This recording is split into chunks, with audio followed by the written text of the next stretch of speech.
Hello दोस्तों, मैं Y Singh स्वागत करता हूं आप सभी का रेवन स्टडी चैनल में।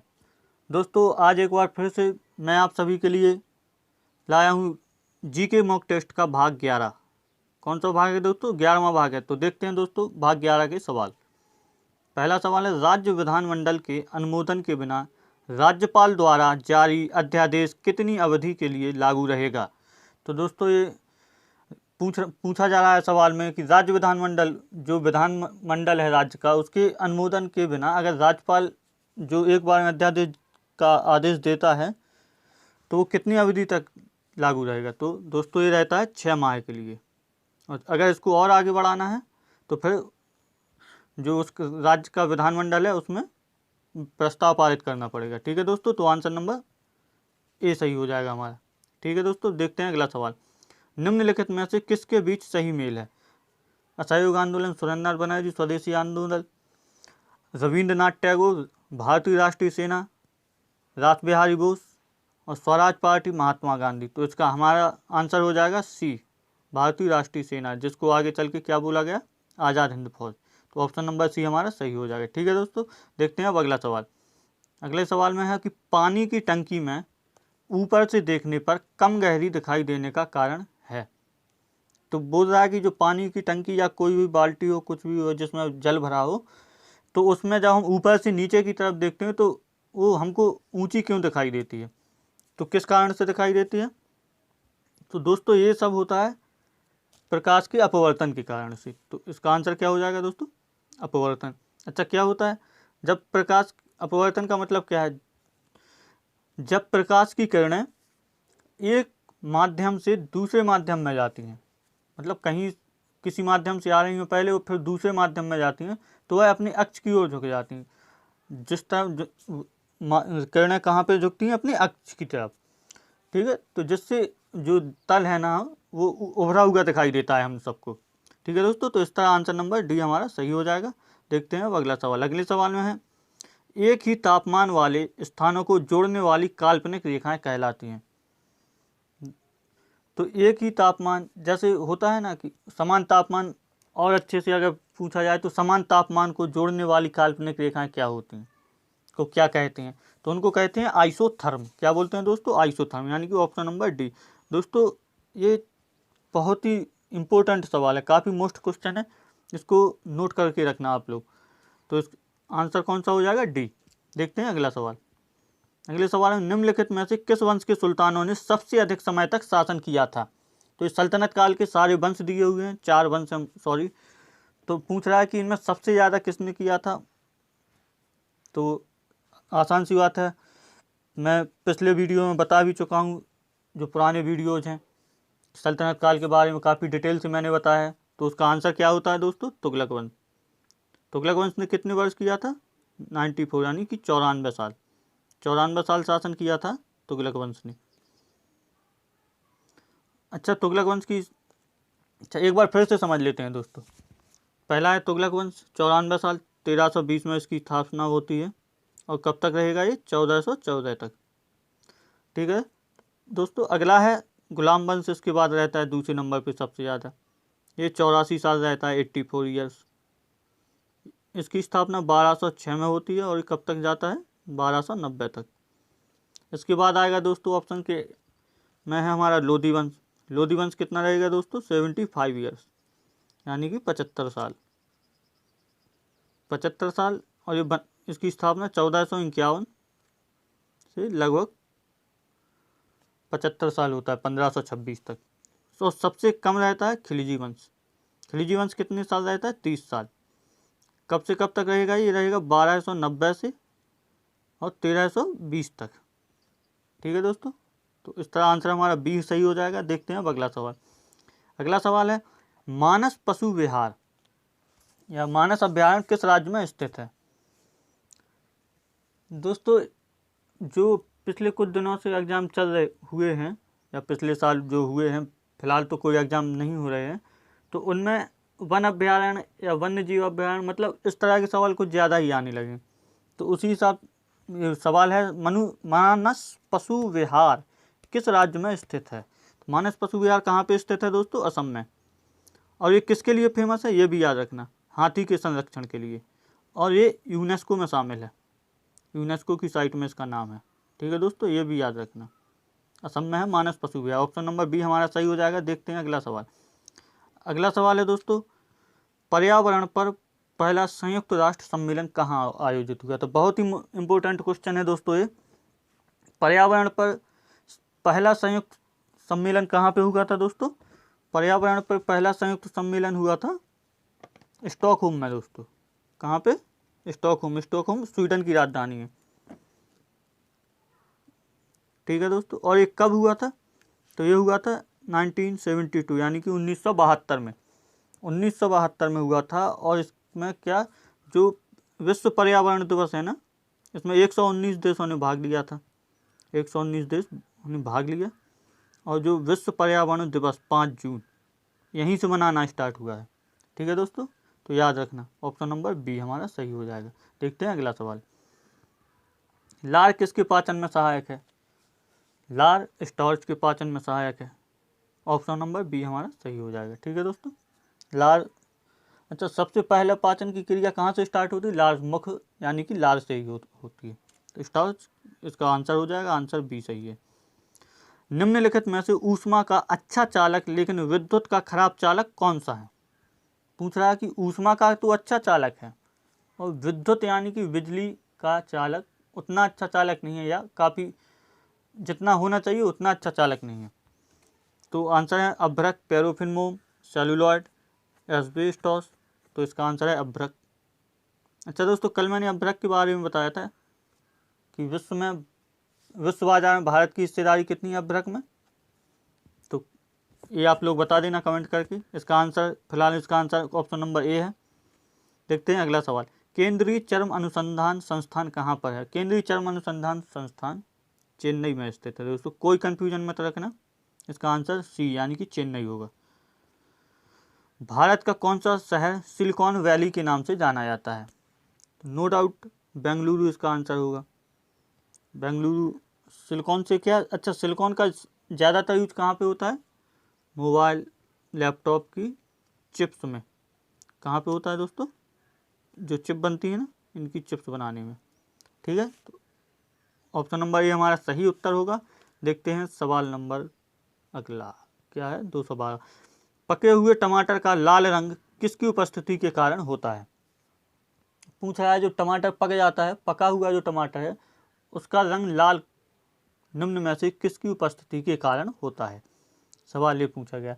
तो दोस्तों ये होता है, हरे से लाल टमाटर का लाल रंग होता है कैरोटीनॉइड के कारण, यानी कि ऑप्शन नंबर हमारा बी सही है।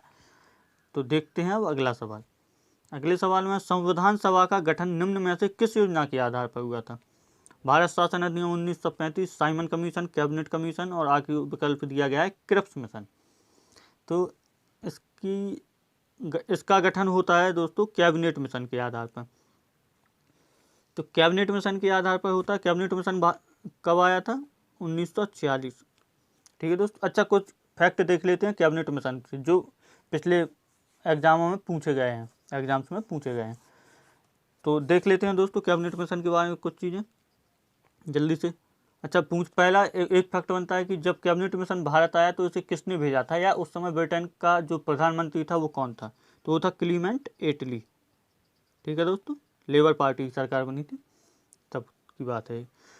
और फिर अगला फैक्ट बनता है इसमें कितने सदस्य आए थे? तो इसमें सदस्य आए थे 3, और उनका जो अध्यक्ष था वो कौन था? सर स्टेफर्ड इसका सदस्य था, वो अध्यक्ष था, सॉरी।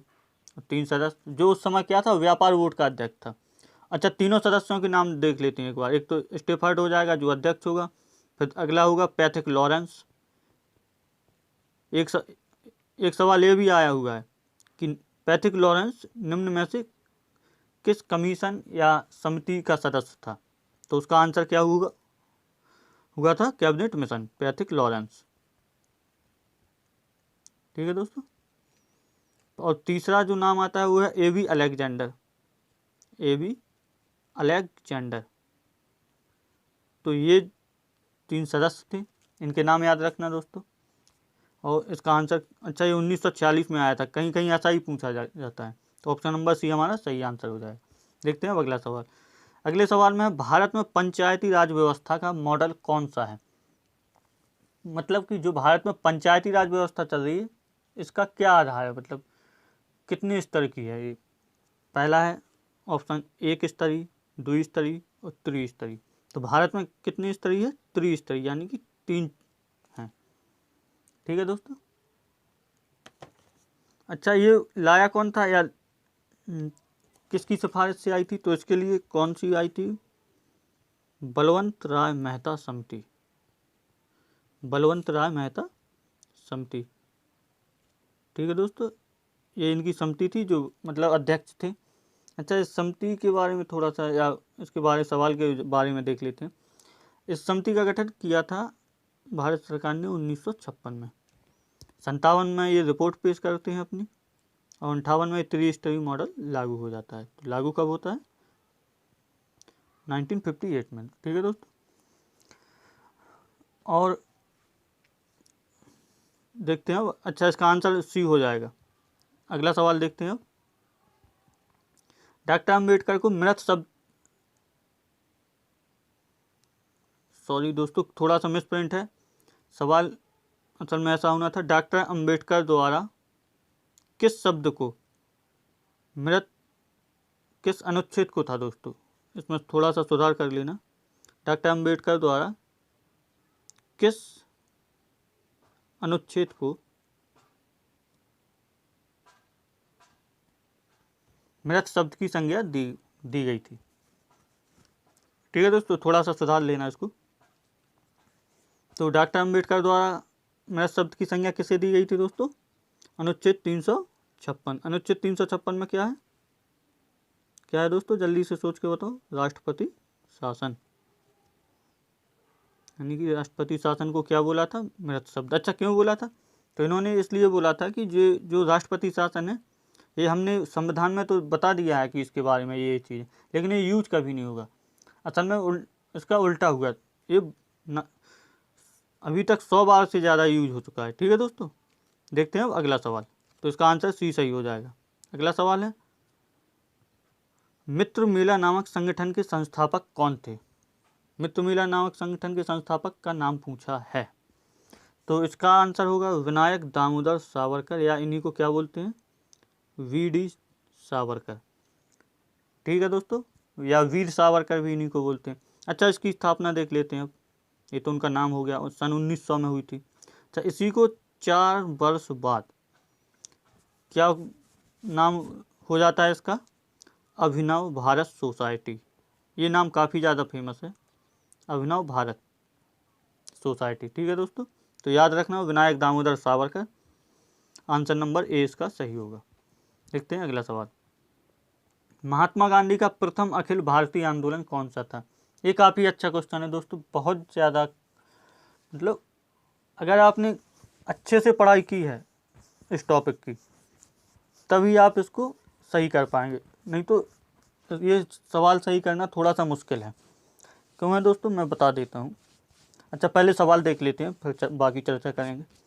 सवाल है, महात्मा गांधी का प्रथम अखिल भारतीय आंदोलन कौन सा है? चंपारण सत्याग्रह, खेड़ा सत्याग्रह, अहमदाबाद मिल मजदूर आंदोलन, और आखिरी ऑप्शन नंबर डी असहयोग आंदोलन। तो इसका आंसर हो जाएगा असहयोग आंदोलन, है ना दोस्तों, थोड़ा सा कन्फ्यूजन। जबकि चंपारण सत्याग्रह इससे पहले हुआ था। चंपारण कब हुआ था? 1917 में, और असहयोग कब हुआ है? 1920 में। दोनों ही गांधी जी ने किए। इसका डिफरेंस मैं बता दूं थोड़ा सा। असहयोग आंदोलन के बारे में थोड़ा देख लेते हैं पहले। असहयोग आंदोलन 1 अगस्त 1920, ठीक है दोस्तों, और ये स्थगित कब हुआ था?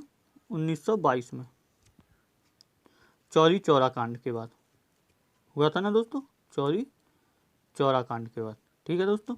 अच्छा, मैं चंपारण सत्याग्रह पहला क्यों नहीं है, इसके बारे में थोड़ा सा डिफरेंस बता देता हूँ, क्यों नहीं है, या थोड़ा सा एक्सप्लेन कर देता हूँ।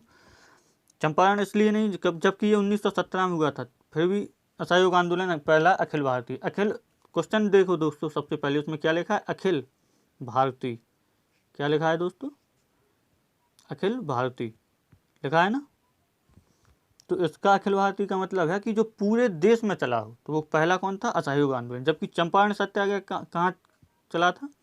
बिहार के एक क्षेत्र में, वही बिहार के एक क्षेत्र में था। तो इनका पहला, अगर पहला पूछा जाए तो चंपारण आता है उत्तर, अगर पहला अखिल भारतीय पूछा जाए तो असहयोग आंदोलन। ठीक है दोस्तों, देखते हैं अब अगला सवाल। अगला सवाल है, हाल ही में चर्चा में रहा लिपुलेख दर्रा निम्न में से किस राज्य में है? तो लिपुलेख दर्रा कहाँ पे? ये करंट का सवाल है दोस्तों, और वैसे सब्जेक्ट वाइज देखा जाए तो स्टैटिक भूगोल का सवाल है, लेकिन ये चर्चा में रहा तो करंट में भी आएगा। तो लिपुलेख दर्रा कहाँ पे स्थित है दोस्तों? लिपुलेख दर्रा दोस्तों है उत्तराखंड में, और एक उत्तराखंड में कहाँ है? कुमाऊं को वो जोड़ता है तकलाकोट से दोस्तों। 17,000 17,500 लगभग ऊंचाई है, 17,500 फीट की ऊंचाई पर उत्तराखंड को। अच्छा, जो कैलाश मानसरोवर की यात्रा होती है ना, वो यहीं से होती है। कहाँ, किससे जोड़ता है? तिब्बत तकलाकोट। ठीक है, कैलाश मानसरोवर की यात्रा के बारे में भी इसी क्षेत्र से होती है दोस्तों। ठीक, लिपुलेख दर्रा से। अच्छा, ये नेपाल बॉर्डर पे चर्चा में भी सिर्फ इसीलिए था, नेपाल बॉर्डर पे है, भारत सरकार इस पर पुल बना रही है, चर्चा का मैं थोड़ा सा बता देता हूँ, और नेपाल ने उसका विरोध किया है। ठीक है दोस्तों, तो आंसर नंबर डी हमारा सही हो जाएगा। अगला है, हाल ही में किस राज्य ने मो जीवन नामक कार्यक्रम की शुरुआत की है? तो मो जीवन यानी कि मेरा जीवन। ठीक है दोस्तों, नामक कार्यक्रम की शुरुआत किसने की है? ऑप्शन देखते हैं, गुजरात, झारखंड, छत्तीसगढ़, उड़ीसा। तो इसकी शुरुआत की है दोस्तों उड़ीसा ने। उड़ीसा ने क्यों की है? जो लॉकडाउन है ना, कोविड-19 की वजह से जो लॉकडाउन लगाया गया था, या अभी भी चल रहा है, लॉकडाउन का पालन करने की शपथ दिलाई जाएगी इसमें नागरिकों को लॉकडाउन का पालन करने की शपथ। ठीक है दोस्तों। अच्छा, और दूसरी चीज़ इसमें थी कि कोविड-19 के प्रति जागरूकता भी फैलानी थी, तो उसके लिए अब कार्यक्रम कौन सा था? मो जीवन। तो इसका आंसर क्या हो जाएगा दोस्तों? Option number D. बढ़ते हैं अगले सवाल की तरफ। अगला क्वेश्चन है, हाल ही में किस राज्य में मोदी किचन की शुरुआत कहाँ पे की गई थी? तो ऑप्शन है तमिलनाडु, हरियाणा, गुजरात और आंध्र प्रदेश। तो मोदी किचन की शुरुआत दोस्तों कोयम्बटूर में की गई थी। कोयम्बटूर मतलब तमिलनाडु। तो आंसर क्या हो जाएगा? तमिलनाडु। कहाँ पे है? अगर तमिलनाडु में भी जगह पूछी जाए तो कोयम्बटूर। ठीक है दोस्तों, तो आंसर नंबर हमारा ए सही हो जाएगा।